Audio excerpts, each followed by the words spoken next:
ate gwe yeekumidde ku mukutu Good Talent okola kyamaanyi era naawe atuguddeko olunaku olwaleero tujja kuba nga tukwebaza byonna by'otusizaako engalo wamu n'okusaba obeere ng'osubscribinga ku mukutu osobole okuba ng'ofuna amawulire agakwatagana ku baserebu bo of course n'ebikusanyusa byonna wano ku mukutu bibaawo. So olunaku olwaleero amawulire genkedde nago oba amawulire genkutusizaako essaawa eno geego amawulire agakwatagana ku mukyalo ono ayitibwa Sheebah Karunji wamu n'akayimba ke akafuuse ensonga ku mikutu egy'enjawulo ng'abantu bakwogerako ebigambo ebizito wattanizi naye ng'ate abasinga okwogerako tebakwogerako bigambo birungi ng'era bagamba akayimba kano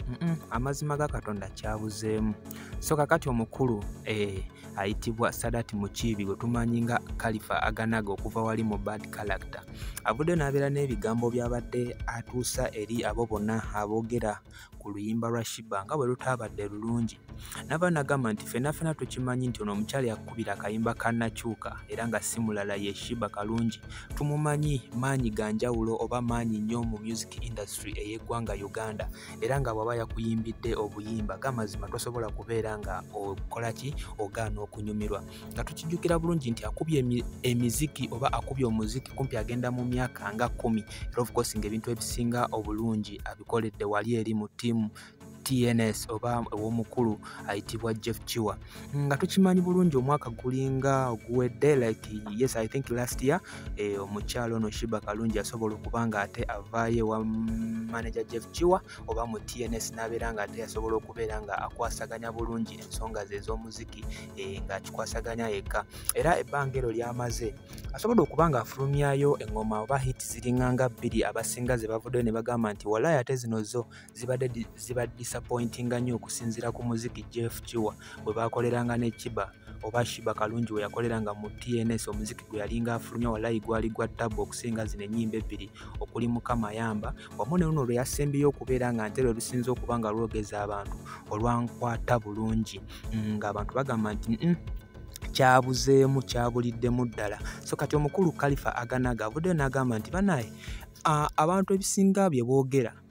obwo si buzibu ffenna tukimanyi bulungi nti abantu babeera baali bakola babiri oba abantu wababa baali bakolera wamu ne bavaayo ne baawukana. Of course tosobola gamba nti nno abantu bonna bagenda kusigala nga bakwagala nga bwe baali bakwagala era of course bagenda kusigala nga buli omu alina side gy'asigaddeko era nga buli omu alina side gy'alonzeeko okubeera. So kati ono omukulu Kalifa Aganaga agamba nti abantu abasinga abayinza okuba nga bazaalawo akayimba kano akankwata bulungi bayinza okuba nga bakulu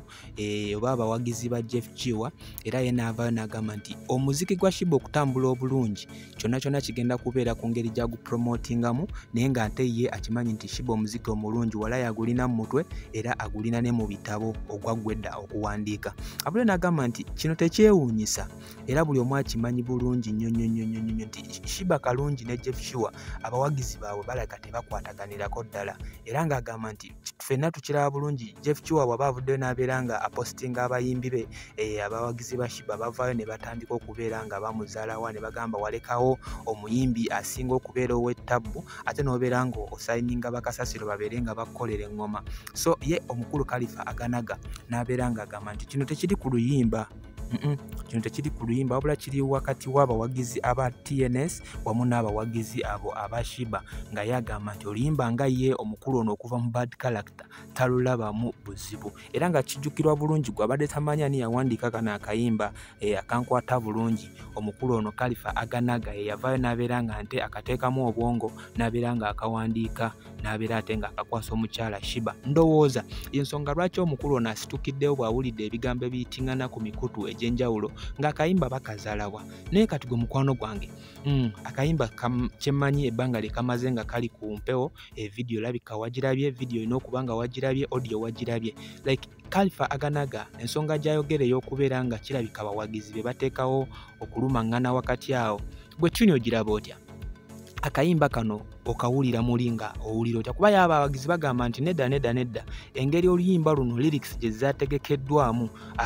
nedda Sheebah Karunji bw'atyo si bw'abadde ng'ateekateeka ebintu bye era kigenda kubeera nga kireetera abantu abamupangisa okubeera nga abayimbira nga balondako ennyimba ezo z'alina okubeera ng'ayimba kuba kati kiraga nti ennyimba z'agenda okuddako okuyimba mu myezi egijja mu maaso ate